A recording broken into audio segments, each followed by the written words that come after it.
Everybody's always so full about economic growth and job creation, all that stuff.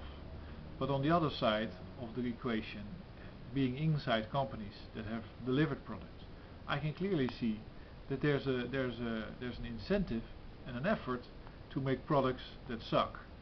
Basically, you make a product that is just good enough for the market, but you also make it so that it breaks down, so people need either maintenance or they need to buy a new one. Good example is the camera that I'm filming this with.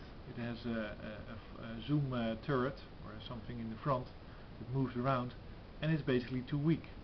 This is the third of this type of camera because I like the other features, but it breaks down after 2 years because it's made out of plastic. If the manufacturer would have made it out of aluminium, it would last for, I guess, much longer, maybe 6 years. But then of course I wouldn't buy a new camera, or I wouldn't ask for a repair. So that's not economically interesting. But think about it for a second. If everybody is doing maintenance on products that suck, which is actually true, and most of the products that I've been selling in my jobs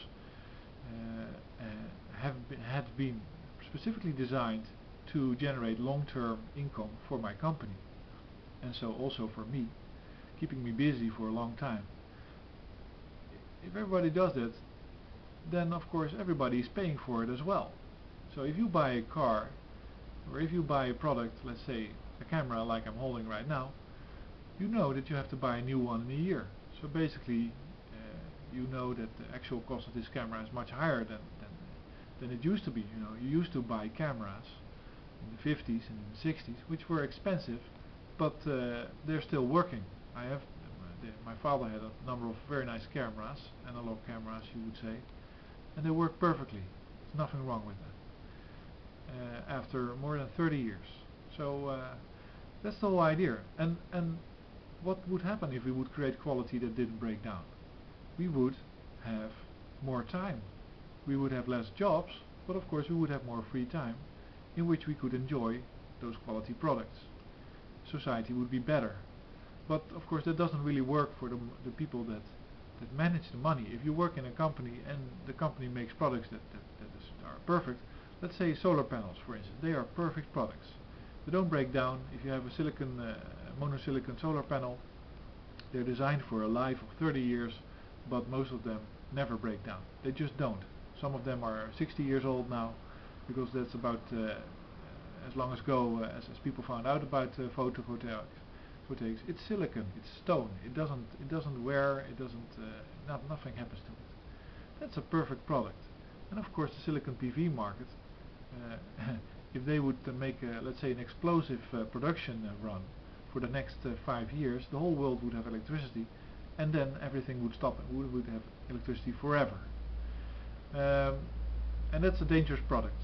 But that's an example of one of the products that you really cannot make break down. Of course you can make the inverter lousy, and you can make money like that. But imagine that all products that we manufacture were actually quality products. Then you might say we have less jobs, but we have more time to spend with more quality products. And I would think that it would actually be better. The only barrier for this is competition between companies, and of course the skewing and the distortion of competition by banks. That's why companies always need to struggle to generate more income, and of course also because everybody has to constantly buy new products because the old ones broke down because the quality was lousy. A big change and a big reduction in waste in the world could be realized by starting to demand and to offer quality products. That's my thought for this Saturday, and I hope you have a good day.